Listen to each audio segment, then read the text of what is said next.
straight. The scores are level. বিশ্বকাপে প্রথমবারের মতো পাকিস্তানকে হারিয়ে ক্রিকেট ইতিহাসে বড় অঘটনের জন্ম দিল ক্রিকেটের নবাগত পরাশক্তি যুক্তরাষ্ট্র। গ্রুপ পর্বে প্রথম ম্যাচে কানাডাকে দাপটের সাথে হারানোর পর এবার ইউএসের নতুন শিকার বাবর রিজওয়ানের দল। সুপার ওভারে পাকিস্তানকে 5 রানে হারিয়ে ক্রিকেটে যুক্তরাষ্ট্রের আধিপত্যের ইঙ্গিত দিয়ে রাখল অ্যারন জন্স, আলী খানরা।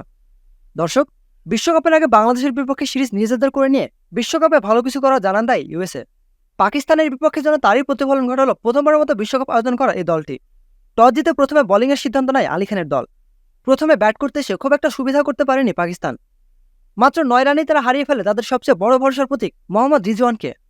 এরপর উসমান খান দলীয় 14 ও ফখর জামান 26 রানে আউট হলে অনেকটা চাপে পড়ে যায় পাকিস্তান।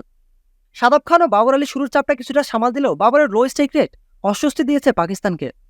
শেষ পর্যন্ত নির্ধারিত 20 ওভারে 159 রানে থামে পাকিস্তান। 160 রানের মধ্যম চেস করতে দেখে শুনে শুরু করে যুক্তরাষ্ট্র। পাওয়ার প্লেতে যুক্তরাষ্ট্র সংগ্রহ করে একক উইকেটে 44 রান। এরপর যুক্তরাষ্ট্রের আর কোনো উইকেট ফেলতে না পারায় ম্যাচ থেকে ছিটকে যেতে থাকে পাকিস্তান। শেষ দিকে শাহিন আফ্রিদি, মোহাম্মদ আমিরদের নিয়ন্ত্রিত বোলিংয়ে ম্যাচে পেরে পাকিস্তান।